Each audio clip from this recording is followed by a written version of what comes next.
This is the Hubble telescope, one of the greatest scientific instruments of the 20th century.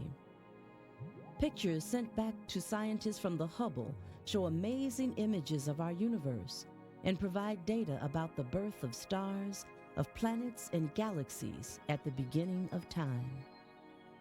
This view into space would not have been possible without the scientists who invented the first telescopes.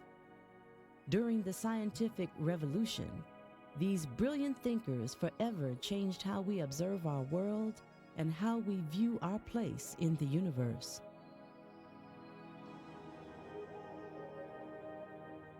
Thousands of years ago, people in ancient cultures closely watched the movement of the stars and planets.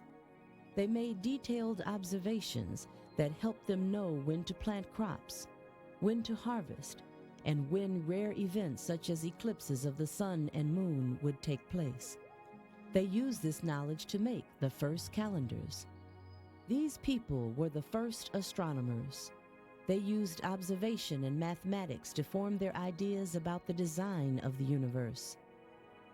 For more than 1,000 years, scientists accepted the view of the universe put forth by a Greek astronomer named Ptolemy, who lived in the AD 100s.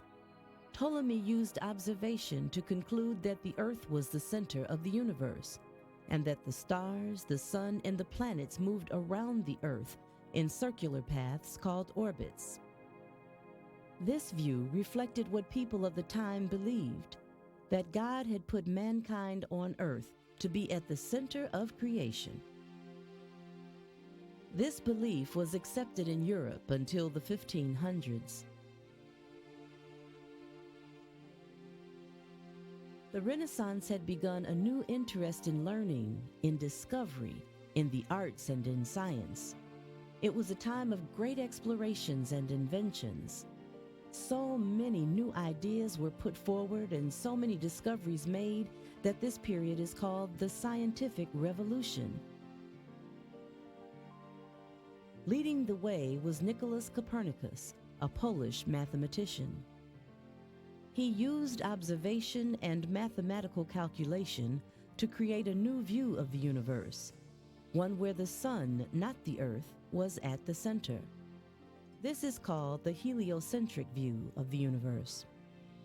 Other scientists started questioning Ptolemy's universe as well.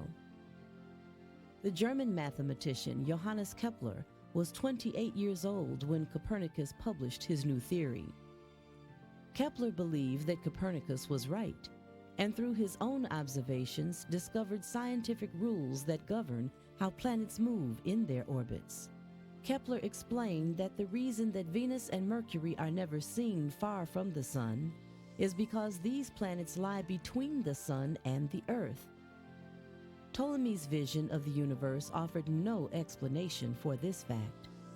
This led Kepler to believe even more that Copernicus was correct.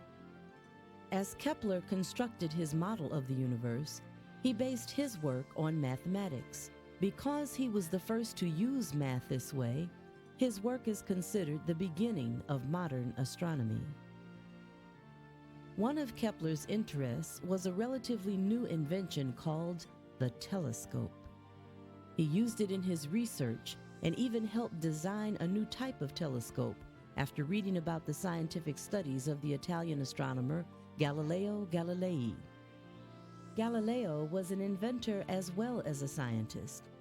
He learned about the new instrument called the telescope, which allowed people to view distant objects close up, and immediately saw how important it could be to his studies.